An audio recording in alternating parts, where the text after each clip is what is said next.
Hello everyone, welcome to my channel.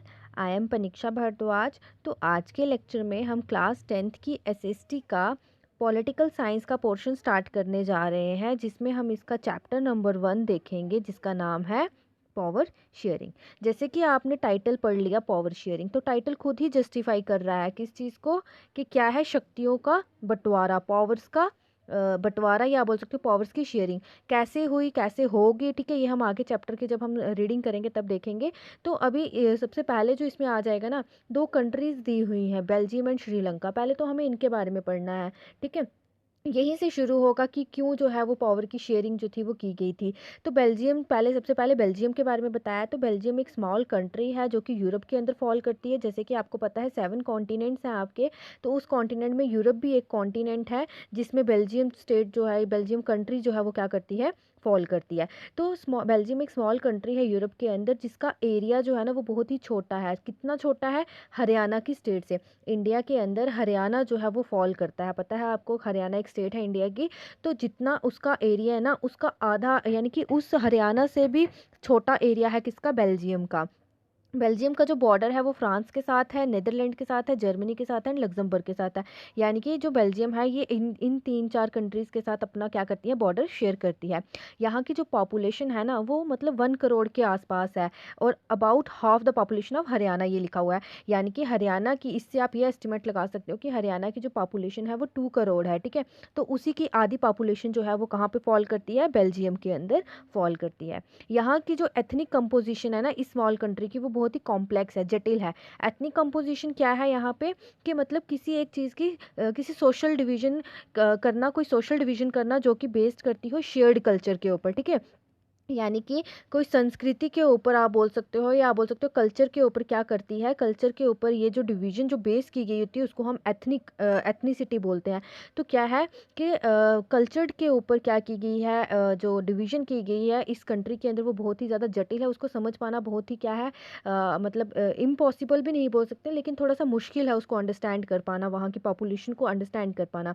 अब क्या है, यहाँ की जो इस कंट्री की जो टोटल पॉपुलेशन है ना, यानी कि अगर वहाँ की 100% टोटल पॉपुलेशन है, तो उस 100% में से जो 59% की पॉपुलेशन है वो फ्लैमिश रीजन में रहती है, और वो कौन सी लैंग्वेज बोलती है, डच लैंग्वेज। ठीक है, सभी को पता होगा डच, फ्रेंच, जर्मन ये एक तरह की लैंग्वेज है। तो फ्लैमिश रीजन के अंदर जो है वो डच लैंग्वेज बोली जाती है।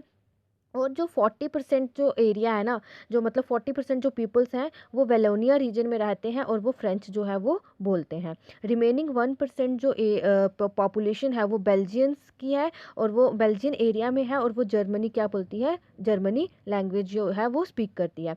जो कैपिटल सिटी है ब्रुसेल्स, आपको पता है बेल्जियम की कैपिटल जो है वो है ब्रुसेल्स। तो जो कैपिटल सिटी है ना ब्रुसेल, वहाँ पे 80% पीपल जो है वो फ्रेंच बोलते हैं, और 20% पीपल जो है वो क्या करते हैं, डच लैंग्वेज यूज़ करते हैं।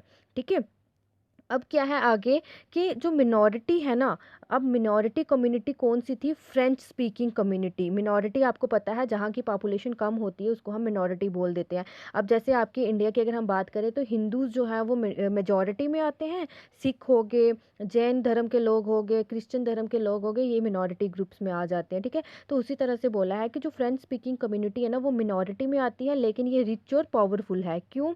क्योंकि ये मिनॉरिटी में है, ये कम लोग हैं, इसलिए रिच भी है और पावरफुल भी हैं। साथ ही साथ में जो डच स्पीकिंग कम्युनिटी के लोग हैं इनको इकोनॉमिक डेवलपमेंट का भी जो है बेनिफिट मिला हुआ है, और साथ ही साथ में एजुकेशन के अंदर भी इन्होंने बहुत सारी बोल सकते बेनिफिट जो है इन्होंने क्या किया हुआ है, लिया हुआ है। तो इस चीज़ की वजह से क्या हुआ, टेंशन्स जो थी, यानी कि कन्फ्लिक्ट जो था वो डच स्पीकिंग और फ्रेंच स्पीकिंग कम्युनिटीज़ के बीच में शुरू हो गया था 1950s और 1960s के दौरान। ठीक है, क्यों? क्योंकि फ्रेंच जो आप ये है ना, आपकी फ्रेंच कम्युनिटी जो थी, फ्रेंच स्पीकिंग कम्युनिटी जो थी ये मिनॉरिटी में आ रही थी, और ये रिच भी थी, पावरफुल भी थी। लेकिन डच स्पीकिंग कम्युनिटी जो थी ये मेजॉरिटी में थी, क्योंकि मैंने अभी आपको बताया ब्रुसेल्स के अंदर 80% पीपल जो थे वो क्या करते थे, फ्रेंच बोलते थे, और 20% जो थे वो डच स्पीकिंग थे। लेकिन फिर भी जो डच स्पीकिंग कम्युनिटी के लोग थे ना वो क्या कर रहे थे, economic development as well as education जो थे उसका बेनिफिट ले रहे थे। तो इस चीज़ के वजह से क्या हुआ, फ्रेंच स्पीकिंग कम्युनिटीज़ और डच स्पीकिंग कम्युनिटीज़ के बीच में क्या होने शुरू हो चुका था, टेंशन्स अराइज होना शुरू हो चुकी थी, और कन्फ्लिक्ट भी बोल सकते हो आप। ये जो टेंशन थी ना दोनों कम्युनिटीज़ के बीच में, ये ज़्यादा से ज़्यादा ब्रूज़ल्स को लेके थी। ब्रूज़ल्स में जैसे कि फिर से मैं बोल रही हूँ, 80% पीपल जो थे वो क्या करते थे, फ्रेंच बोलते थे, और 20% जो थे वो क्या करते थे, डच बोलते थे। तो इसी चीज़ को लेके दोनों कम्युनिटीज़ के बीच में, कौन सी, फ्रेंच स्पीकिंग कम्युनिटीज़ और डच स्पीकिंग कम्युनिटीज़ के बीच में क्या होना शुरू हो चुका था, टेंशन अराइज होना शुरू हो चुकी थी। ब्रूज़ल्स जो थी वो एक स्पेशल प्रॉब्लम को रिप्रेजेंट कर रही थी, और वो स्पेशल प्रॉब्लम क्या थी कि जो डच स्पीकिंग पीपल थे ना, वो कंट्री के अंदर मेजॉरिटी चीज़ को हासिल कर रहे थे, यानी कि मेजॉरिटी में आ रहे थे कौन से लोग, डच स्पीकिंग लोग, लेकिन मिनॉरिटी में थे, कैपिटल के अंदर ये मिनॉरिटी में थे। आपने जितना, जैसे मैंने आपको सारी चीज़ें पढ़ाई, जैसे 59% पॉपुलेशन जो थी वो फ्लैमिश रीजन में थी, लेकिन वो डच लैंग्वेज यूज़ कर रही थी, ठीक है, कितनी मैक्सिमम कितने लोग जो थे वो डच बोल रहे थे। फिर उसके बाद 20% और लोग आ गए, वो भी डच बोलने लगे। ये ऐसे तो जो था ना, कंट्री के अंदर डच बोलने वाले लोग जो थे उनकी मेजॉरिटी ज़्यादा थी, लेकिन कैपिटल सिटी के अंदर या इनकी मेजॉरिटी जो थी वो कम हो चुकी थी, यानी कि ये मिनॉरिटी में आ गए थे। अगर हम कंपेयर करेंगे इन दोनों सिचुएशंस को, यानी कि अगर हम दोनों सिचुएशंस कौन सी, अगर हम बेल्जियम और श्रीलंका दोनों कंट्रीज़ को एक दूसरे के साथ कंपेयर करेंगे, तो श्रीलंका क्या है, एक आइलैंड नेशन है। आइलैंड नेशन आपको पता है जो कि कौन सा होता है, तीनों चारों साइड से, मतलब समुंदर से घिरा हुआ होता है, ठीक है, उसके चारों साइड पे क्या होता है, पानी पानी होता है, और उसके बीच में वो फॉल कर रहा होता है। तो एक आइलैंड नेशन है, और कुछ ही किलोमीटर दूरी पर है south eastern coast of Tamil Nadu. That means कि तमिलनाडु से सदर्न कोस्ट से ये कुछ ही किलोमीटर की दूरी पर है। यहाँ की जो पॉपुलेशन है वो 2 करोड़ पीपल्स यहाँ पे रहते हैं, सेम जितने हरियाणा के अंदर हैं। जैसे मैंने आपको बताया था ना, बेल्जियम के अंदर 1 करोड़ पॉपुलेशन थी, ठीक है, लेकिन श्रीलंका के अंदर कितनी है, 2 करोड़ पॉपुलेशन, जितने हरियाणा के अंदर लोग रहते हैं उतनी ही पॉपुलेशन जो है वो कहाँ की है, श्रीलंका की है। तो दूसरे लाइक अदर नेशंस इन साउथ एशिया रीजन, दूसरे और नेशंस की तरह श्रीलंका जो है इसकी भी डाइवर्स पॉपुलेशन है, यानी कि डिफरेंट पॉपुलेशन है। जो मेजर सोशल ग्रुप्स हैं ना, कौन से सोशल ग्रुप, यानी कि जो मेजर लोग पर्सन जो है वो श्रीलंका के अंदर रहते हैं, वो है सिन्हाला स्पीकर्स। सिन्हाला भी एक लैंग्वेज है, तो जो सिन्हाला को बोलते हैं ना, सिन्हाला जो स्पीक करते हैं, वो लोग जो है वो यहाँ के मेजर सोशल ग्रुप्स में आते हैं, और वो 74% पीपल जो है वो सिन्हाला स्पीकिंग करते हैं, यानी कि सिन्हाला लैंग्वेज बोलते हैं। और जो रिमेनिंग 18% है वो तमिल जो है वो बोलते हैं, ठीक है। इन तामिल्स में भी दो सब ग्रुप जो है, यानी कि इन तामिल्स की भी दो सब डिवीजन हुई है। Tamil natives of the country, Tamil natives क्यों बोला गया है, बिकॉज जो तामिल्स क्योंकि वहाँ पे कुछ लोग जो है वो तामिल्स हैं, तामिल से जो है वो रहने वाले हैं, तामिल के रहने वाले हैं। तामिल नेटिव्स का मतलब ही क्या होता है, नेटिव्स का मतलब होता है जो वहाँ का रहने वाला हो, ठीक है। तो तामिल नेटिव जो है ना कंट्री के, उनको बोला जाता है श्रीलंकन तामिल्स, ठीक है, वो 13% है। एंड जो रेस्ट, यानी कि जो बाकी के रह गए, टोटल कितनी परसेंट थी, 18%, ठीक है। 18% में आते थे तामिल स्पीकर्स, ठीक है, तामिल स्पीकर्स आते थे। इन तामिल स्पीकर्स में भी क्या हुई थी, आगे फर्दर सब डिवीज़न हुई थी, और उस सब डिवीज़न में जो आपका 13% जो डिवीज़न थी वो किसकी थी, श्रीलंकन तामिल्स की, ओके। एंड जो रिमेनिंग रह जाते थे वो कहाँ से आए हुए थे, वो इंडिया से आए हुए थे as plantation workers during colonial period. यानी कि क्या हुआ था, जो 18% था टोटल, 13% कहाँ चले गए, श्रीलंकन तामिल्स में, पीछे कितने रह गए,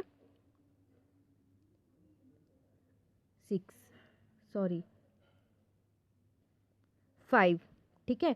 5, जो पीछे 5% पॉपुलेशन रहेगी ना, वो किसकी थी, वो थी आपकी किसकी, इंडियन तामिल्स की। अब ये इंडियन तामिल्स कहाँ से आए थे, तो जब कॉलोनियल पीरियड चल रहा था, यानी कि जब ब्रिटिशर्स इंडिया में आए थे, तो उस समय पे वो कुछ लोगों को अपने साथ लेके गए थे प्लांटेशन के लिए, ठीक है।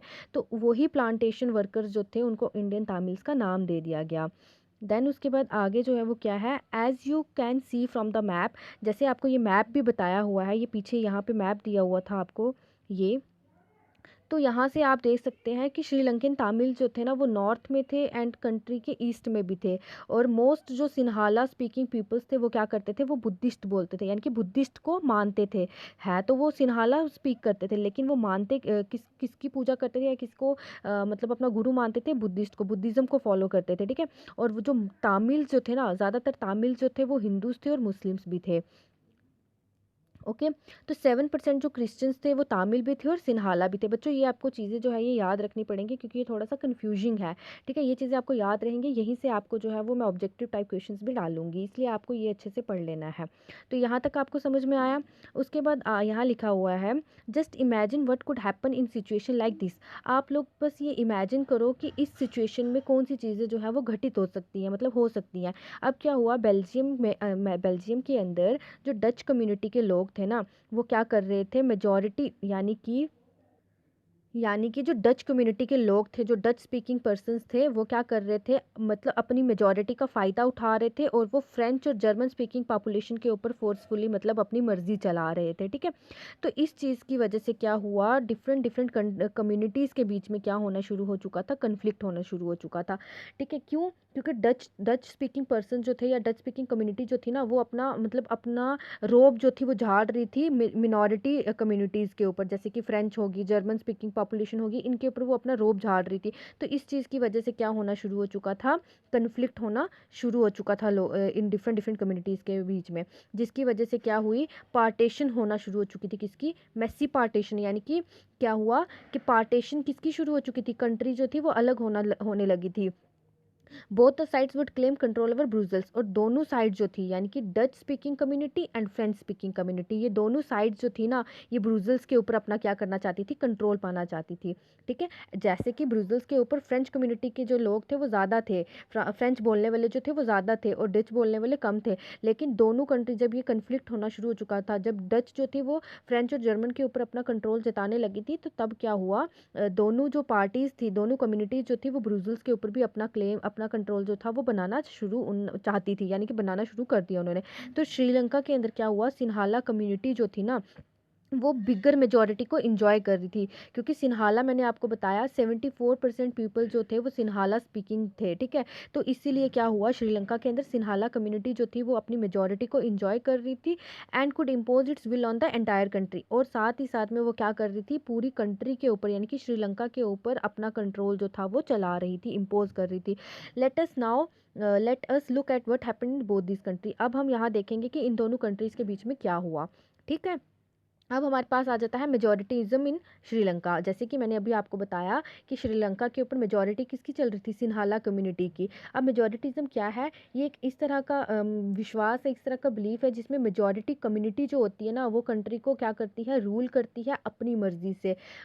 मतलब कंट्री के दूसरे मिनॉरिटी ग्रुप्स को क्या करती है, उसकी विशेज़ और उसकी मिनॉरिटीज़, उसकी नीड्स को ना देखकर अपनी मर्जी से उनके ऊपर रोब झाड़ना, या बोल सकते हो अपनी अपना कंट्रोल जो है वो पूरी तरह से चलाना। ठीक है, उसको हम मेजॉरिटेनिज्म बोलते हैं। तो श्रीलंका जो थी वो इंडिपेंडेंट कंट्री बन के सामने आई 1948 में।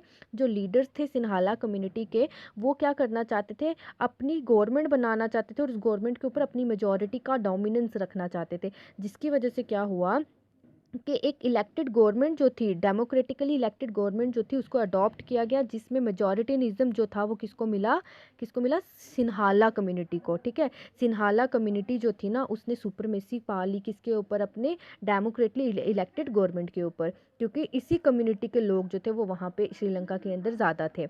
देन क्या हुआ, 1956 में एक एक्ट पास किया गया, जिसमें सिन्हाला जो थी उसको ऑफिशियल लैंग्वेज जो था वो रिकॉग्नाइज्ड कर दिया, यानी कि ऑफिशियल लैंग्वेज बना दिया किसको, सिन्हाला को। और तामिल जो थी उसको क्या कर दिया गया, डिसरिगार्डिंग कर दिया गया, यानी कि तामिल बोलने वाले, तामिल को इतनी इंपॉर्टेंस नहीं देगी जितनी सिन्हाला को देगी, और सिन्हाला को एक ऑफिशियल लैंग्वेज जो था वो ऑफिशियली अनाउंस कर दिया 1956 के एक्ट में।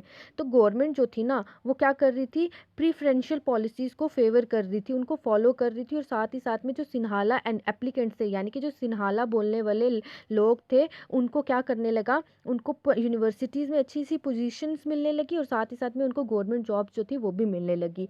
कब, जब ये एक्ट पास हुआ और उस एक्ट में सिन्हाला को एज अ ऑफिशियल लैंग्वेज जो था वो क्या कर दिया, अनाउंस कर दिया। तो उसके बाद क्या हुआ कि सिन्हाला एप्लीकेंट्स को यूनिवर्सिटीज़ के अंदर अच्छी अच्छी पोजीशंस मिलने लगी, एंड साथ ही साथ में उनको जो है वो गवर्नमेंट जॉब्स भी मिलने लगी। उसके बाद एक नया कॉन्स्टिट्यूशन जो था वो अडॉप्ट किया गया, जो कि क्या कर रहा था, स्टेट को प्रोटेक्ट कर रहा था, एंड साथ ही साथ में बुद्धिज़्म को भी क्या कर रहा था, प्रोटेक्शन प्रोवाइड कर रहा था। देन ये जितनी भी गवर्नमेंट मेजर्स जो थे लिए गए, जैसे एक्ट पास किया गया स्टेट को की प्रोटेक्शन के लिए, जो बिल पास किए गए या एक्ट पास किए गए, ये जितने भी गवर्नमेंट मेजर्स थे ना, ये एक ही साथ सामने आए, जिसकी वजह से क्या हुआ, श्रीलंका के अंदर तामिल्स को ऐसा लगने लगा कि भाई अब तो क्या है, हम यहाँ पे अच्छे से नहीं जी पाएंगे, क्योंकि यहाँ पे अब जो मेजोरिटी है वो किसको मिलने लगी है, सिन्हाला कम्युनिटी के लोगों को। ठीक है, अब हमें यहाँ पे कुछ भी नहीं मिलेगा, और उनको वो अपने आप को मतलब सोचने लगे कि भाई अब हम श्रीलंका में हैं, हम श्रीलंका में रह तो रहे हैं लेकिन अब हम जो है वो इन सब से क्या है, अलग हैं। फिर उसके बाद क्या हुआ, ये मैंने आपको यही बता दिया कि they felt that none of the major political parties led by the Buddhist Sinhala leaders was sensitive to their language and culture. That means कि उन लोगों को, किनको, श्रीलंकन तामिल्स को ये लगने लगा कि भाई अब कोई भी तरह की जो पॉलिटिकल पार्टी है ना, वो हम लोगों के द्वारा नहीं चलाई जाएगी, वो सारी पॉलिटिकल पार्टी जो है वो बुद्धिस्ट सिन्हाला लीडर्स चलाएंगे, जिसमें वो सिर्फ अपने लैंग्वेज और अपने कल्चर को प्रोटेक्ट करेंगे, हमारी लैंग्वेज और हमारे कल्चर को किसी भी तरह की जो है वो इम्पोर्टेंस नहीं दी जाएगी। साथ ही साथ में दे फेल्ट दैट द कॉन्स्टिट्यूशन, उनको एंड गवर्नमेंट, उनको ये लगने लगा कि जो कॉन्स्टिट्यूशन और गवर्नमेंट पॉलिसीज़ जो है ना, वो उनको किसी भी तरह का इक्वल राइट जो है वो नहीं प्रोवाइड करेंगी। ठीक है, इक्वल राइट्स जो ना मतलब नहीं प्रोवाइड करेंगी, इससे मतलब क्या था कि जिस तरह से सिन्हाला कम्युनिटी के लोगों को ट्रीट किया जा रहा था, उस तरह से अब श्रीलंकन तामिल्स को ट्रीट नहीं किया जाएगा, उनको क्या है, डिस्क्रिमिनेट किया जाएगा। और डिस्क्रिमिनेट हो भी रहे थे वो, क्यों, क्योंकि सिन्हाला कम्युनिटी के लोगों को यूनिवर्सिटीज़ के अंदर भी अच्छी अच्छी पोजीशंस मिलने लगी, और साथ ही साथ में गवर्नमेंट जॉब्स भी मिलने लगी। तो इसी तरह से उनको ये लगने लगा कि अब जो है ये कॉन्स्टिट्यूशन जो है, ये सारा कॉन्स्टिट्यूशन जो है वो किसके लिए फेवरेबल है, सिन्हाला कम्युनिटी के लोगों के लिए। और गवर्नमेंट पॉलिसीज़ जितनी भी बनाई गई हैं उसके अकॉर्डिंगली हमें किसी भी तरह का इक्वल पॉलिटिकल राइट नहीं मिलेगा, हमें डिस्क्रिमिनेट किया जाएगा। कहाँ पे डिस्क्रिमिनेशन उनके साथ होगी, कहाँ पे भेदभाव होगा, जॉब्स पाने में, और साथ ही साथ में डिफरेंट अपॉर्चुनिटीज़ में, और भी कोई अपॉर्चुनिटी जो होगी उसमें उनके साथ डिस्क्रिमिनेशन की जाएगी और उनके इंटरेस्ट को इग्नोर किया जाएगा। ठीक है, तो जिसकी वजह से क्या हुआ, as a result the relations between, that means कि जो रिलेशन था किसके बीच में, सिन्हाला और तामिल कम्युनिटीज़ के बीच में, वो भी क्या होने लगा, टाइम के साथ वो भी बढ़ने लगा। ठीक है, देन उसके बाद क्या हुआ, श्रीलंकन तामिल जो थे ना, उन्होंने लॉन्च की पार्टीज और कुछ स्ट्रगल जो थे, क्योंकि इनके साथ क्या होने लगा था, भेदभाव होना शुरू हो चुका था, तो इन्होंने क्या की, अपनी पार्टीज, पॉलिटिकल पार्टीज बनाई, और साथ ही साथ में इन्होंने कुछ स्ट्रगल्स जो थे वो शुरू किए, सो दैट कि तामिल को भी एक ऑफिशियल लैंग्वेज जो है वो रिकॉग्नाइज कर दिया जाए, उसको भी एक ऑफिशियली अप्रूवल मिल जाए, किसको, तामिल को, एक ऑफिशियल लैंग्वेज बनने में। जिसके लिए क्या हुआ, बहुत सारे ऑटोनॉमी और इक्वालिटी अपॉर्चुनिटी जो थी उनको क्या किया गया, लेड किया गया, सो दैट कि उनको भी क्या मिल सके, एजुकेशन मिल सके, और वो भी अच्छी से जॉब जो है वो पा सके। ठीक है, उनको ये लगता था कि अगर तामिल भी एक ऑफिशियल लैंग्वेज बन जाएगी तो उनको, उनके साथ भी इक्वल ट्रीटमेंट होगा, उनको भी एजुकेशन मिलेगी, उनको भी अच्छी अच्छी जॉब्स मिलेंगी। लेकिन उनकी जो डिमांड थी ना ऑटोनॉमी को लेके, ऑटोनॉमी क्या होता है अब, दैट मीन्स के सेल्फ गवर्नमेंट। ठीक है, तो अब जो उनकी डिमांड थी ना सेल्फ गवर्नमेंट को लेके, तामिल्स के द्वारा जो डिमांड रखी गई थी उनको डिनाई करता गया, बार बार डिनाई करते गए, यानी कि उनको अप्रूवल नहीं मिला। तो क्या हुआ, 1980s के आते आते जो सेवरल पॉलिटिकल ऑर्गेनाइजेशन जो कि तामिल के द्वारा चलाई गई थी, उसमें क्या हुआ, 1980s के दौरान में पॉलिटिकल ऑर्गेनाइजेशन चलाई जा रही थी, किसके द्वारा, श्रीलंकन तामिल्स के द्वारा, जिसमें वो डिमांड कर रहे थे कि तामिल को भी एक अलग स्टेट जो है वो मतलब उसमें भी उसको इंडिपेंडेंट कर दिया जाए। तो क्या हुआ, उनको भी नॉर्दर्न और ईस्टर्न पार्ट जो था श्रीलंका का, उसमें भी तामिल को इंडिपेंडेंट स्टेट जो था वो घोषित कर दिया था। उसके बाद जो था ना, distrust between the two community, ये जो सिन्हाला और साथ ही साथ में जो श्रीलंकन तामिल जो थे, इनके बीच में भी क्या होने लगा, एक विश्वास जो था वो टूट चुका था और वो कन्फ्लिक्ट में बदलने लगा।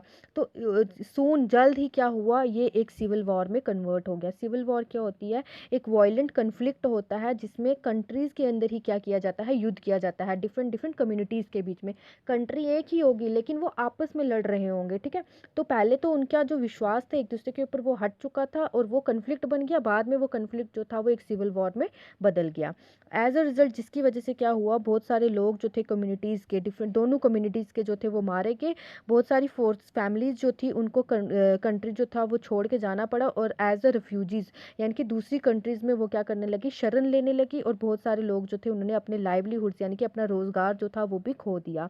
ठीक है, देन उसके बाद क्या हुआ कि you have read chapter 1 of economics text book class 10। जब ये सारी चीज़ें जो है ना आपको, जब आप इकोनॉमिक्स का चैप्टर 1 पढ़ोगे ना, उसमें आपको देखने को मिलेगा कि श्रीलंका का ये इकोनॉमिक डेवलपमेंट के अंदर रिकॉर्ड कैसा रहा, एजुकेशन के अंदर कैसा रिकॉर्ड रहा और हेल्थ के अंदर कैसा रिकॉर्ड रहा। ठीक है, ये हम उस चैप्टर के अंदर पढ़ेंगे। बस यहाँ पे ये था कि सिविल वॉर शुरू हुआ, और सिविल वॉर जो था उसके बाद बहुत सारे लोग मारे गए दोनों कम्युनिटीज़ के। फैमिलीज़ जो थी वो कंट्री छोड़ के चली गई और दूसरी कंट्रीज़ में जाके वो एज ए रिफ्यूजीज़ रहने लगी, और साथ ही साथ में बहुत सारे लोगों का लाइवलीहुड भी चला गया। ठीक है, बट जो सिविल वॉर थी ना, वो एक टेरिबल सेटबैक रहा सोशल, कल्चर और इकोनॉमिक लाइफ कंट्री के अंदर। और ये जो सिविल वॉर था ये 2009 में जाके क्या हुआ था, ख़त्म हुआ था। अब इसके बाद हमारे पास क्या आता है, अकोमोडेशन इन बेल्जियम। अब अकोमोडेशन क्या होता है कि बेल्जियम के अंदर जो था कि वो सिस्टम, जैसे कि अभी हमने देखा कि कैसा सिस्टम रहा किसके अंदर, श्रीलंका के अंदर। अब हम देखेंगे कि बेल्जियम के अंदर जो था वो एग्रीमेंट कैसे रही, सिचुएशन कैसे रही, वहाँ का मतलब कैसा रहा माहौल। ठीक है, तो बेल्जियम के जो कुछ बेल्जियन लीडर्स थे ना, उन्होंने भी क्या किया, अपना एक रास्ता चुना। उन्होंने क्या किया, रीजनल डिफरेंसेस और कल्चर डाइवर्सिटीज़ की एग्जिस्टेंस के लिए उन्होंने भी रिकॉग्नाइजेशन जो थी उसकी डिमांड की। एंड साथ में उन्होंने क्या किया, 1970 और 1993 के बीच में कॉन्स्टिट्यूशन जो वो बनाया गया था ना, उसको 4 बार इन्होंने क्या किया, अमेंड किया, सो दैट के कंट्री के अंदर सभी लोगों को एक जैसा क्या किया जाए, ट्रीट किया जाए। देन जो अरेंजमेंट की गई थी डिफरेंट डिफरेंट मतलब जो अरेंजमेंट की गई थी उस कॉन्स्टिट्यूशन के अंदर, जो भी अमेंडमेंट्स की गई थी कंट्री के लिए, वो बहुत ही इनिशिएटिव रही। और कुछ एलिमेंट जो थे बेल्जियन मॉडल के वो यहाँ पे नीचे दिए गए हैं, यानी कि बेल्जियन मॉडल जो कॉन्स्टिट्यूशन बनाया गया था ना और उसको अमेंड किया गया था, उसके अंदर जो भी चीज़ें आई वो नीचे यहाँ इन्होंने बताई हुई हैं। अभी हम उनको एक एक करके पढ़ेंगे। तो कॉन्स्टिट्यूशन जो है वो ये प्रिस्क्राइब कर रहा था कि कितने नंबर लोग जो हैं वो डच स्पीकिंग मिनिस्टर्स हैं और कितने फ्रेंच स्पीकिंग मिनिस्टर्स हैं। तो जितने भी डच और फ्रेंच स्पीकिंग मिनिस्टर्स थे ना, उनको सेंट्रल गवर्नमेंट के अंदर जो था वो इक्वली ट्रीट किया जा रहा था। सेंट्रल गवर्नमेंट के अंदर उनको इक्वली ट्रीट जब करने लगे तो स्पेशल लॉज जो थे वो इन मेजॉरिटी इन लोगों के लिए जो थे वो बनाए गए थे, और हर एक लिंग्विस्टिक ग्रुप के मेंबर्स के लिए जो थे मेजॉरिटी लॉज बनाए गए, सो दैट कि उनको किसी भी तरह की जो है वो प्रॉब्लम ना आए। कोई भी सिंगल कम्युनिटी जो थी ना वो यूनिलेटरली मतलब डिसीजन नहीं ले सकती थी। यूनिलेटरली मतलब अपनी मर्जी से वो अकेला डिसीजन नहीं ले सकती थी। बहुत सारी पावर्स जो थी सेंट्रल गवर्नमेंट की have been given to state governments, यानी कि जितनी भी पावर्स थी, जितनी भी इन द सेंस कि अगर उसके पास 100 पावर्स है तो वो 100 की 100 नहीं, उस 100 में से कुछ 50-60% जो पावर्स थी ना वो स्टेट गवर्नमेंट को दी गई, सो दैट कि वो इन कंट्री के अंदर दोनों रीजन्स को अच्छे से चला सके।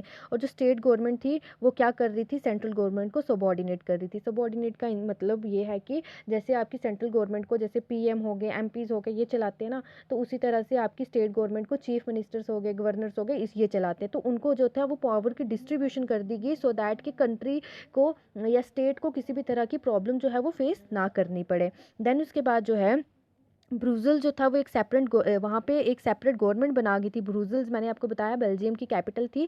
वहाँ पे एक सेपरेट गवर्नमेंट बना दी गई, जिसमें कम्युनिटीज़ जो थी, दोनों कम्युनिटीज़ जो थी, कौन सी, आपकी French speaking community and the Dutch speaking community, इन दोनों कम्युनिटीज़ को इक्वल रिप्रेजेंटेशन जो थी वो दोनों को दे दी गई। फ्रेंच स्पीकिंग पीपल जो थे उनको इक्वल रिप्रेजेंटेशन के लिए ब्रुसेल्स के अंदर वो मान गए, लेकिन जो डच स्पीकिंग कम्युनिटी के जो लोग थे ना, वो चाहते थे कि उनको सेंट्रल गवर्नमेंट के अंदर क्या मिले, रिप्रेजेंटेशन मिले। लेकिन यहाँ पे जो था ना, यहाँ पे ब्रुसेल्स के अंदर दोनों कम्युनिटीज़ को स्टेट गवर्नमेंट के अंदर जो थी वो क्या कर रही थी, रिप्रेजेंटेशन मिल रही थी। लेकिन फ्रेंच वाले तो वो मान गए थे कि भाई हाँ, हम जो है हम ब्रुसेल्स के अंदर क्या करेंगे, इक्वल रिप्रेजेंटेशन से वो खुश थे। लेकिन डच स्पीकिंग कम्युनिटी के लोग जो थे वो कहते थे कि भाई हमें सेंट्रल गवर्नमेंट के अंदर भी इक्वल रिप्रेजेंटेशन चाहिए। ठीक है, तो ये इस तरह से जो थी सिचुएशन हो रही थी बेल्जियम की। तो उसके बाद क्या हुआ, नेक्स्ट जो है वो हमारे पास आता है कि apart from the central and the state government there is a third kind of government. अब आपको ये तो पता चल गया कि बेल्जियम के अंदर एक जो गवर्नमेंट थी वो थी सेंट्रल गवर्नमेंट, दूसरी जो थी वो कौन सी थी, स्टेट गवर्नमेंट। लेकिन एक तीसरी काइंड ऑफ गवर्नमेंट जो थी वो भी बनाई गई थी, जैसे आपके इंडिया के अंदर जिसको आप पंचायत बोलते हो। ठीक है, तो उस तरह से बेल्जियम के अंदर भी क्या है, ब्रुसेल्स के अंदर भी बोल सकते हो आप, बेल्जियम के अंदर बोल सकते हो। तो एक जो तीसरी तरह की गवर्नमेंट थी जो बनाई गई थी, जिसको नाम दे दिया गया था कौन सी गवर्नमेंट, कम्युनिटी गवर्नमेंट। ठीक है, अब ये क्या था, ये जो गवर्नमेंट थी कौन सी, ये जो कम्युनिटी गवर्नमेंट थी ना, ये इसको इलेक्ट कौन करता था, इसको इलेक्ट करते थे एक लैंग्वेज कम्युनिटी के पीपल, यानी कि ये एक लैंग्वेज से बिलोंग करती थी, जैसे Dutch, French and German speaking. इन तीनों में से तीनों लैंग्वेज के एक एक पर्सन जो थे वो इनको मतलब इलेक्ट किए जाते थे। और मतलब वो कहाँ पे भी रहते हो, कैसे भी रहते हो, उससे कोई मैटर नहीं करता था, वो चीज़ें मैटर नहीं करती थी। बट क्या था, इन तीनों कम्युनिटी के लैंग्वेज वाले लोगों को, Dutch, French and German speaking persons को क्या किया जाता था, इलेक्ट किया जाता था इस कम्युनिटी गवर्नमेंट के लिए। देन उसके बाद क्या आ जाता है,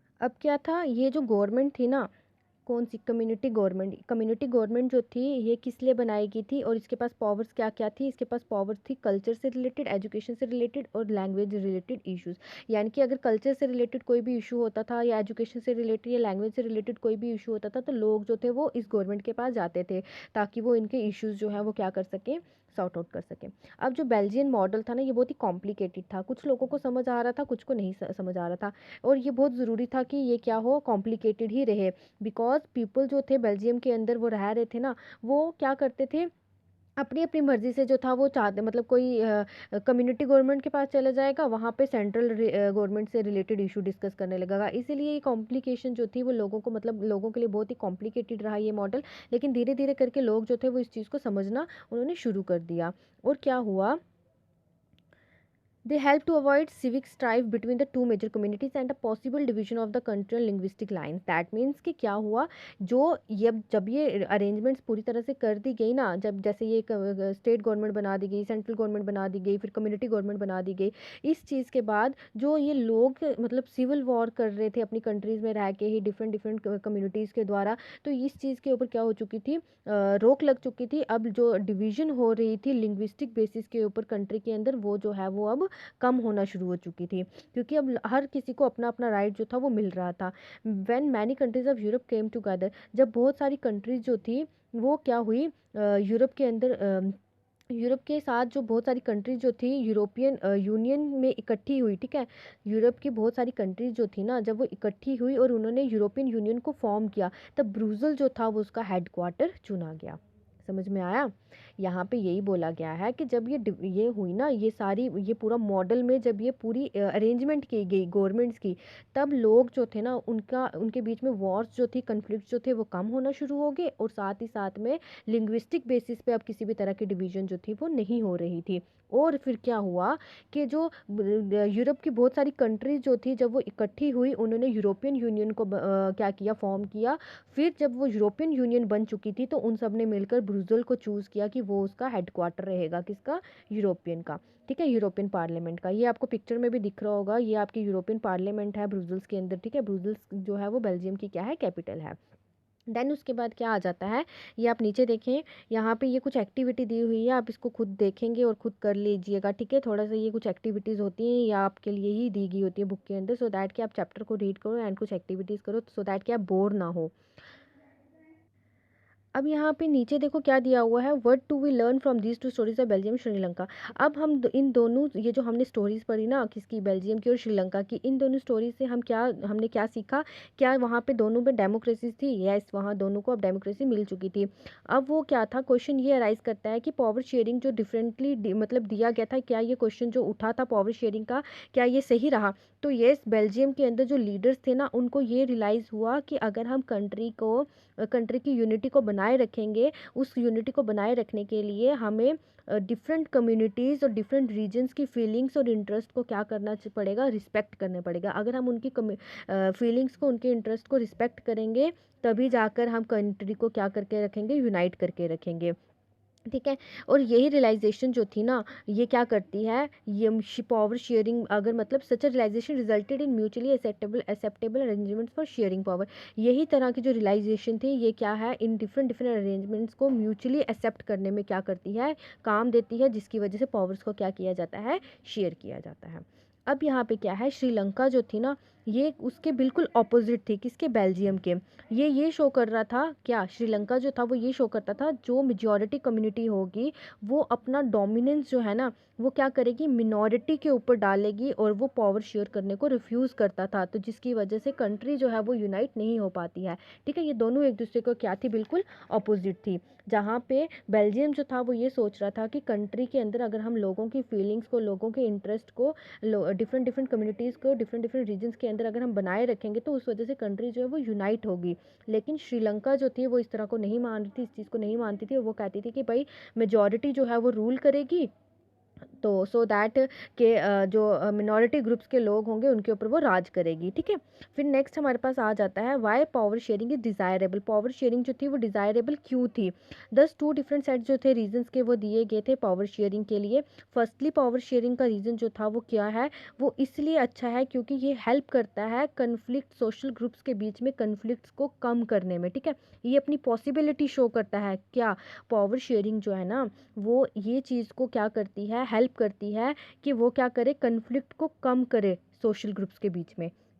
देन उसके बाद सोशल कन्फ्लिक्ट जो है ना उसकी वजह से पॉलिटिकल इंस्टेबिलिटी क्रिएट होती है, और साथ ही साथ में हिंसा जो है, वॉयलेंस जो है वो बढ़ता है।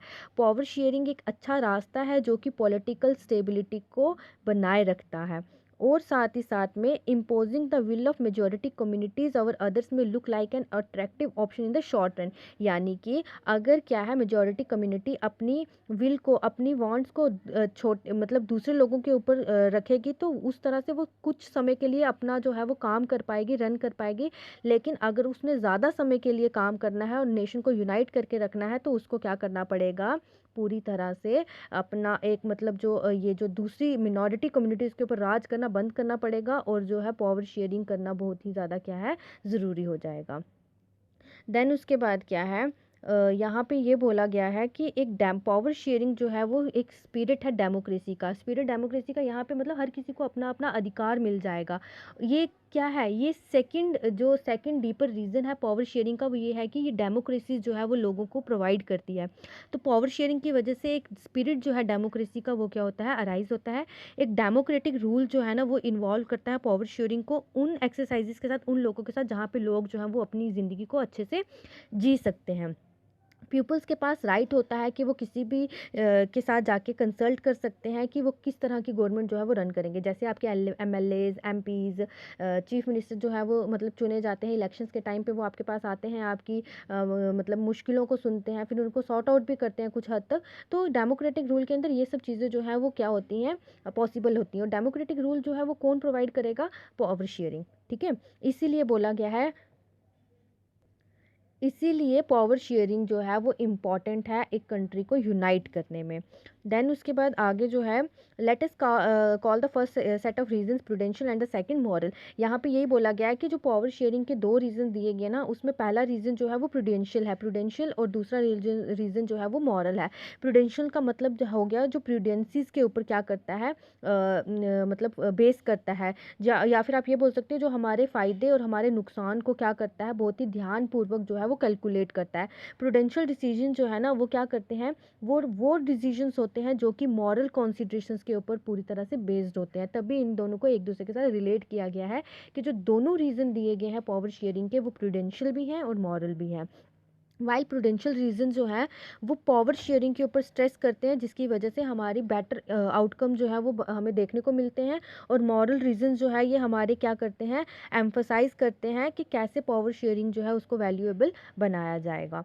बाकी का जो इसका रिमेनिंग पार्ट है ना वो हम क्या करेंगे, नेक्स्ट ऑडियो में, नेक्स्ट वीडियो में जो है वो डिस्कस करेंगे। यहाँ तक अगर आपको कोई भी डाउट है या किसी को कुछ पूछना है या कुछ समझ नहीं आया है तो वो मुझे पूछ सकता है कमेंट सेक्शन में, या आप मुझे नीचे कमेंट सेक्शन में अपने डाउट जो है वो डालें, सो दैट कि मैं आपके वहाँ से डाउट उठा के देखूँ और उनको सॉर्ट आउट कर सकूँ। ओके, तो अगर आपको वीडियो पसंद आई है तो आप इसको ज़्यादा से ज़्यादा शेयर करें, लाइक करें, एंड चैनल को सब्सक्राइब करना ना भूलें। Thank you and have a good day.